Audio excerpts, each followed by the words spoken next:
गांव के सिरे पर एक माँ बेटी झोपड़ी में रहती थी। माँ विधवा थी तो बेटी कुंवारी।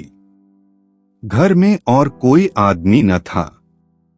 बेटी गौरा बाग से पत्तियां बटोर कर लाती तो माँ गंगा भाड़ झोंकती थी।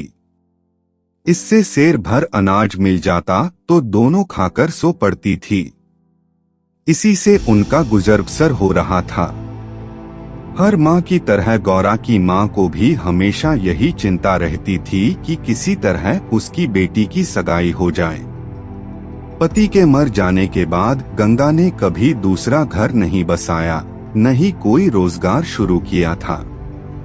तब भी माँ बेटी सुकून से रहती थीं। इस बात को लेकर गांव के लोगों पर माँ बेटी पर संदेह होता था। सबके मन में यही सवाल आता था कि दोनों स्त्रियां कोई धंधा नहीं करती, कोई मर्द भी नहीं है, तो फिर ये इतने आराम से कैसे रहती हैं? कभी इन्हें किसी के सामने हाथ फैलाते भी नहीं देखा। कुछ न कुछ गड़बड़ जरूर है। शूद्रों की बिरादरी बहुत छोटी होती है। 5-10 कोस से अधिक उनका दायरा नहीं होता। आखिर क्या कारण है कि कोई गौरा से शादी के लिए तैयार नहीं होता? गौरा की शादी के लिए माँ बेटी ने साथ कई तीर्थ यात्राएं की। उड़ीसा तक हो आए लेकिन कुछ हल नहीं निकला। गौरा सुंदर और सुशील थी, लेकिन किसी ने उसे कुएं पर हंसते बोलते नहीं देखा था। उसकी निगाहें कभी ऊपर न उठती थीं। उसकी ये हरकत गांव वालों के शक को और मजबूत करती थी। सभी को यही लगता कि कोई स्त्री इतनी सती कैसे हो सकती है। दिन गुजरते गए। गौरा की माँ चिंता में घुलती जा रही थी। उधर गौरा की सुंदरता, उसकी जवानी गांव वालों की नजरों में चुभ रही थी। एक परदेसी गांव से दूर नौकरी की खोज में कलकत्ता जा रहा था। 10-12 कोस दूर पहुंचते उसे रात हो गई। उस समय वह एक गांव में पहुंचा था। वह लोगों से किसी कहार का घर पूछते हुए गंगा के घर पहुंचा। परदेसी को देख गंगा बहुत खुश हुई। गंगा में उस परेसी से उसका नाम पूछा तो परदेशी ने बताया कि उसका नाम मंगरू है। इसके बाद गंगा ने मंगरू का खूब आदर सत्कार किया। उसके लिए अच्छे पकवान भी बनाए। धीरे धीरे दोनों की बातचीत भी बढ़ने लगी। इसी दौरान शादी की चर्चा भी छिड़ गई। मंगरू नौजवान था। तभी उसकी निगाह गौरा पर पड़ी। गौरा एक सुंदर और शांत हाव भाव की लड़की थी, जिसे देखते ही मंगरू भी मोह में पड़ गया और वह झट से गौरा से सगाई के लिए मान गया।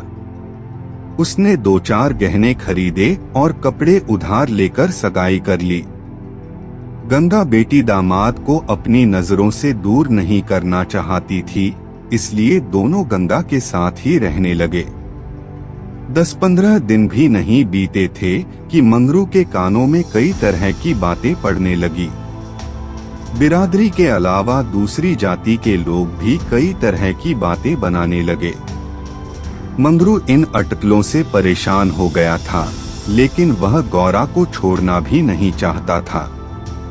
1 महीने बाद मंगरू अपनी बहन के घर गया। बहन ने खाना परोसा। मंगरू ने बहनोई को साथ खाने के लिए कहा। बहनोई बोला, तुम खा लो, मैं बाद में खा लूंगा। मंगरू को कुछ संदेह हुआ। उसने साफ पूछ लिया कि आखिर बात क्या है। बहनोई बोला, मैं तुम्हारे साथ नहीं खा सकता। तुमने बिरादरी से बाहर शादी की है। किसी से न कुछ पूछा न कुछ बताया। जब तक पंचायत नहीं होगी मैं तुम्हारे साथ उठ बैठ नहीं सकता। तुम्हारी हरकत की वजह से मैं समाज से रिश्ता नहीं खत्म कर सकता। मंगरू तेजी से उठा और ससुराल लौट आया। मन बेचैन था। उसने किसी से कुछ नहीं कहा और रात के अंधेरे में गौरा को छोड़कर चला गया। इसी तरह कई साल बीत गए, लेकिन मंगरू का कुछ पता न चला। पति के गायब होने पर भी गौरा उदास न थी। वह हंसती खेलती, मांग में सिंदूर लगाती, रंग बिरंगे कपड़े पहनकर तैयार होती थी। अपने पीछे मंगरू एक भजन की किताब छोड़ गया था। खाली समय में गौरा उस किताब से कोई भजन गाती थी। पहले गौरा गांव की औरतों से ज्यादा मिलती जुलती नहीं थी। दरअसल उसके पास उन स्त्रियों से बात करने के लिए कोई विषय ही नहीं होता था। गौरा के पास अब गृहस्थ जीवन की ढेरों बातें थी, जिसकी चर्चा वह गली मोहल्ले की औरतें के साथ करती थी। वह सभी को बताती कि मंगरू कितना अच्छा सहनशील है। तभी वहां मौजूद एक स्त्री ने पूछ लिया, गौरा, मंगरू तुम्हें छोड़कर क्यों चला गया? गौरा कहती, मर्द कभी ससुराल में रह सकता है भला? बाहर जाकर पैसे कमाना ही मर्द का असली काम है। वहीं जब कोई गौरा से ये सवाल करता कि मंगरू खत क्यों नहीं लिखता, इस पर गौरा मुस्कुराकर कहती, अपना ठिकाना बताने से डरते हैं। जानते हैं कि गौरा सामने आ पहुंचेगी। सच कहूं तो मैं उनके बिना एक दिन भी नहीं रह सकती। एक सहेली बोली, तेरी बात हम नहीं मानते।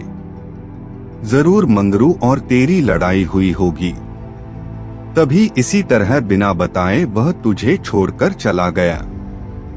गौरा बोली, बहना, अपने भगवान से भी भला कोई लड़ता है क्या? जिस दिन ऐसी नौबत आई मैं कहीं जाकर डूब मरूंगी। कई दिनों बाद कलकत्ता से एक आदमी आया और गंगा के घर रुका। इत्तेफाक से वह मंगरू का पड़ोसी निकला। उसने कुछ पैसे और 2 साड़ियां गौरा के हाथ में थमाई और बोला कि मुझे मंगरू ने तुम्हें लेने भेजा है। ये सुनते ही गौरा की खुशी का ठिकाना न रहा। वह फटाफट जाने के लिए तैयार हो गई। गांव की औरतों से मिल आई और सबको अपने जाने की खबर दे आई। बेटी के जाने से गंगा मायूस थी, लेकिन साथ ही खुश भी थी।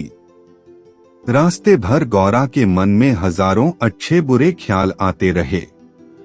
बीच बीच में उसे अपनी माँ के अकेलेपन की भी याद आ जाती।